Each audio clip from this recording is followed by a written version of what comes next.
அன்பு நேயர்களே, அனைவருக்கும் வணக்கம். இன்று நாம் காணவிருப்பது சென்னை கந்தக்கோட்டம் முருகன் தல வரலாறு, உற்சவர் சிலை உருவான வரலாறு. இக்காணொளியினை அனைவரும் முழுமையாக கேளுங்கள். வாருங்கள் காணொளிக்குள் செல்வோம். உற்சவர் சிலை உருவான வரலாறு 17ஆம் நூற்றாண்டின் தொடக்கத்தில் நடந்த வரலாறு இது. ஒரு கோவிலில் உற்சவர் சிலை செய்ய வேண்டும் என்று நிர்வாகத்தினர் விரும்பினர். சிற்ப வல்லுநர்கள் மூலம் பஞ்சலோக திருமேனி வார்க்கப்பட்டது. வார்ப்படச் சூடு அடங்கும் முன் சிலையை வெளியே எடுத்தனர். தகதகவென பிரகாசித்தது சிலை. இருந்தாலும் அங்கும் இங்குமாக பிசிறுகள் நீட்டிக்கொண்டிருந்தன. அவற்றை நீக்கி தூய்மை செய்யலாம் என்ற எண்ணத்தில் தலைமை சிற்பி வந்தபோது சிலையை தொட்டவுடன் உடம்பெங்கும் தீப்பற்றியது போல எரிச்சல் பரவியது.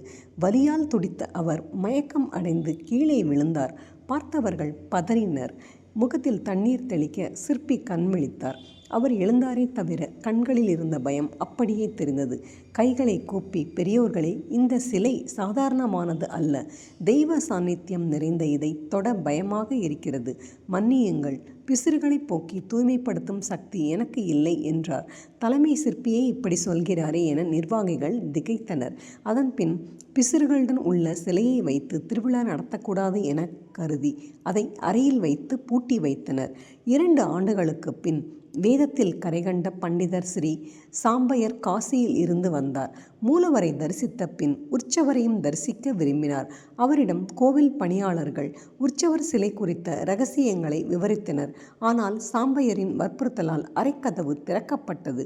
சிலையை கண்டு மெய் சிலிர்த்த பண்டிதர் நிர்வாகிகளிடம், நீங்கள் அனைவரும் புண்ணியசாலிகள். இங்குள்ள மூலவர் அருள் பொழிவதில் முதல்வராக விளங்குகிறார். அதே சாநித்தியம் உற்சவர் சிலையிலும் இருக்கிறது. அருளை அள்ளித்தரும் இந்த சிலையை தியானிக்கலாமே தவிர ஒளியால் செதுக்கக்கூடாது. ஆத்ம சக்தியால் நான் இதை தூய்மை செய்கிறேன் என்றார். சிலையை சுற்றிலும் திரையிட்டு உள்புறம் அமர்ந்த பண்டிதர் மந்திரங்களை சுவரத்துடன் சொல்ல சொல்ல சிலையில் இருந்த பிசிறுகள் உதிர்ந்தன.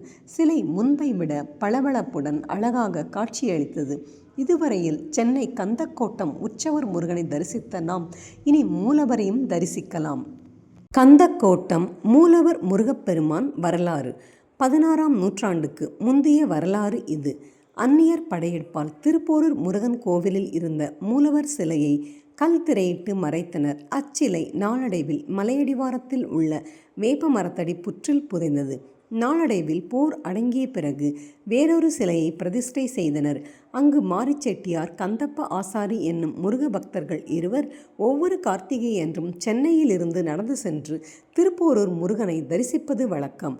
1595ஆம் ஆண்டு மார்கழி 13ஆம் நாள் வெள்ளிக்கிழமை கார்த்திகை அன்று வழக்கம்போல் முருகப்பெருமானை தரிசிக்க சென்றனர். சிலுசிலுப்பான காற்றில் ஒரு வேப்ப மரத்தடையில் இருவரும் உறங்கினர். அங்கு தான் புற்றில் சிலை வடிவில் முருகன் மறைந்திருந்தார்.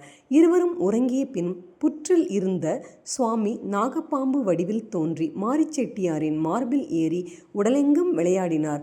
அதன் பின், பக்தா, அருகில் இருக்கும் புற்றில் நான் சிலை வடிவாக இருக்கிறேன், என்னை சென்னைக்கு கொண்டு செல் என்று கனவில் உத்தரவிட்டார். அதே சமயத்தில் அதே கனவு கந்தப்பருக்கும் தோன்றியது. இருவருமாக எழுந்து புற்றை விலக்க சிலை இருக்க கண்டனர். ஐயா, குமரையா, உன்னை சுமக்க எங்களால் முடியுமா?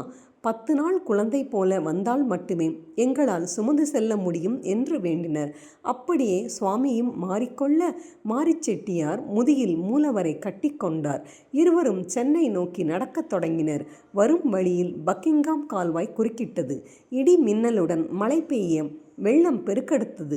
வேறு வழியின்றி இருவரும் கால்வாய் வெள்ளத்தில் கால் வைத்ததும் பெரிய அலை தோன்றியது. இருவரும் அதில் அடித்து செல்லப்பட்டு கரை சேர்ந்தனர். மாரிச்செட்டியார் முதுகில் இருந்த மூலவரை கையால் தொட்டு உறுதிப்படுத்தி கொண்டார். பயணம் தொடர மயிலாப்பூர் வந்தனர். அங்கு கபாலீஸ்வரர் கோவில் குளக்கரையில் இருந்த தென்னந்தோப்பில் இளைப்பாறினர். மேலாடையால் மூலவரை மூடி வைத்துவிட்டு இருவரும் தூங்கினர். சற்று நேரத்தில் சடைமுடி, காதில் குண்டலம், நெற்றியில் விபூதி, கழுத்தில் ருத்ராட்சம் கொண்ட திருமேனியுடன் கையில் பொற்பிரம்பு ஏந்திய வேதியர் ஒருவர் அவர்களை எழுப்பி, என்ன இது, மெய் மறந்து இப்படி தூங்கலாமா? பொழுது புலரும் முன் கிளம்புகள் என்று எச்சரித்தார். திடுக்கிட்டு விழித்த இருவரும் கண்டது கனவு என உணர்ந்தனர். உடனே மயிலாப்பூர் குளத்தில் நீராடி இருப்பிடம் வந்தனர். தாங்கள் சுமந்து வந்த முருகனை பிரதிஷ்டை செய்து வழிபட்டனர். வண்ணச் சரபம் தண்டபாணி சுவாமி, வள்ளலார் ராமலிங்கர், பாம்பன் சுவாமிகள் போன்ற அருளாளர்களும் இந்த முருகனை வழிபட்டுள்ளனர். பிறந்து 10 நாள் ஆன குழந்தை போல அடியவருக்காக மாறிய இந்த அற்புத முருகன் சென்னை கந்தக்கோட்டத்தில் அருள் புரிகிறார். வேத மந்திரத்தால் தூய்மை செய்யப்பட்ட உற்சவரையும் இங்கு தரிசித்து மகிழலாம். என்ன நேயர்களே, இக்காணொளி பிடித்திருந்ததா? இக்காணொளியினை அனைவரும் ரசித்து கேட்டிருப்பீர்கள் என்று நினைக்கின்றேன். இன்று நாம் கந்தக்கோட்ட மூலவ உற்சவ முருகன் வரலாற்றினை அறிந்து கொண்டோம். இக்காணொளி அனைவருக்கும் பயன் தரக்கூடிய ஒன்று. எனவே தாங்கள் கேட்டதோடு மட்டுமல்லாமல் மற்றவர்களுக்கும் பகிர்ந்து அவர்களும் கந்தக்கோட்ட முருகன் வரலாற்றை அறிந்து கொள்ளட்டுமே. இக்காணொளியினை முழுமையாக கேட்ட அனைவருக்கும் மிக்க நன்றி, வணக்கம். மீண்டும் நாம் வேறொரு காணொளியில் சந்திப்போம். நன்றி.